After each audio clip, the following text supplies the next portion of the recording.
Okay, so I'm going to show you guys how to turn a Zentangle design into a three-dimensional design. So basically we're going to take something and turn it into a like a contoured type of design. So any one of these, if you look at each one of these designs, what you see is that we're using a grid format in order to create it. So that grid, the grid that I am making, I can make it in any shape or form that I want. Okay, so let's start out with something very, very simple. Okay, let's say that you want to do something that it's gonna be like the one that we did, that I showed you the other day. Let's say that you want to do something like this. Okay, how do you do that?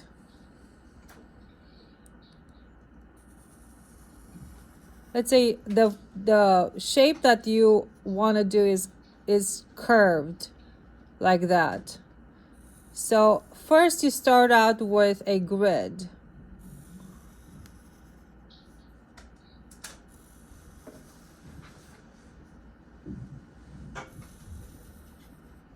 Okay, and then you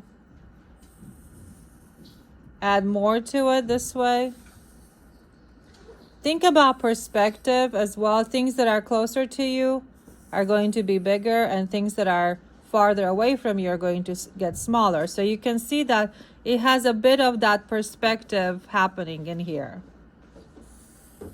Okay, and then you want to add the elements that make up the design. So the design in this particular case is going to be started with these dots, right?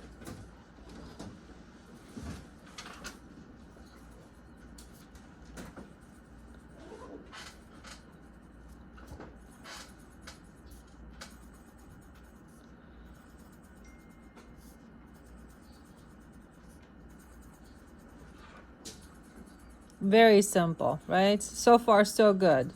You make the grid and then you make your design. And that's the coolest part about this, because you can take any design whatsoever, create yourself a grid, because all of the designs were made are based off the grid, right?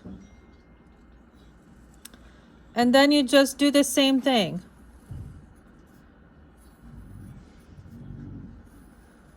Now, I am pressing hard in my case because I want to make sure that you guys can see it. But you will do very light grid marks.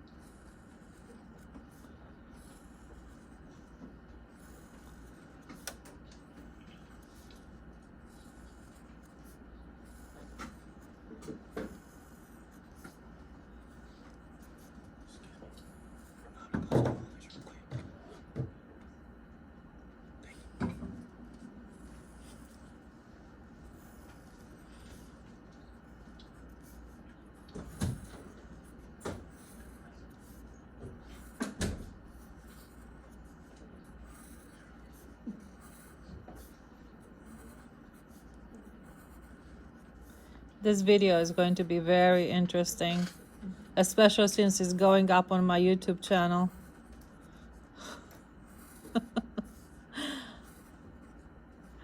When I was doing all those videos, either when we were in class online or I was at home in the evening, I think I was doing them over and over and over again so many times. So you guys can see how the design that used to be flat, right? It's a head-on design, now is more three-dimensional, right? And when you shade, using the same exact idea that I showed you guys yesterday, with just going with the edges, and of course take your time with it.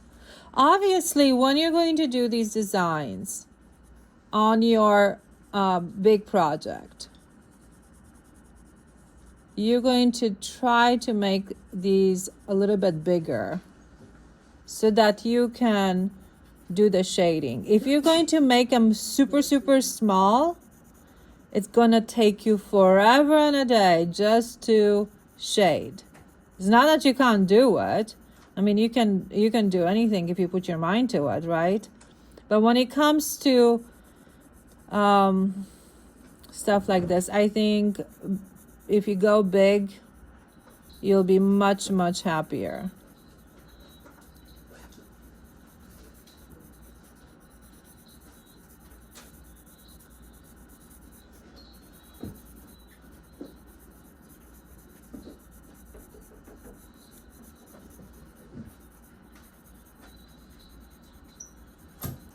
So you can see how that's going to look. Now, any design that initially in your online or on the videos that I showed you, let's say, I don't know, a checkerboard design or any of the other ones that look pretty flat to begin with, and there isn't much that you can do to them to make them look three-dimensional, you can still use those in your project by simply doing what I just showed you over here. And you can just color them black and white in that case. So if you're doing let's say you want to do something that has this kind of shape to it. Okay, so you can do these contour lines like this, and then do something like that.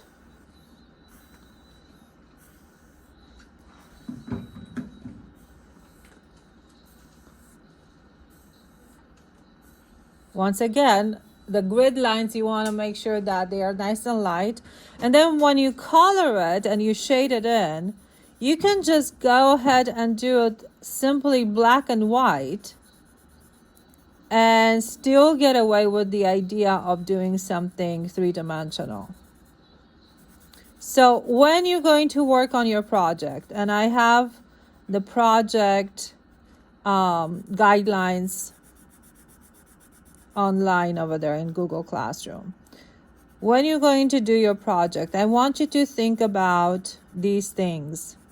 This is not like you did in Art 1, where I just wanted my students to do any kind of design that included Zentangles. This time, I want everything to look three-dimensional. And this is how you get that three-dimensional aspect. So the grid needs to have the contours of whatever it is that you want to draw. Or do something abstract and have these contour lines or these things happening in there, shaded in, and you call it a day, and you're good. Okay? Sounds good? Okay, that was my whole lesson. Hopefully y'all got it.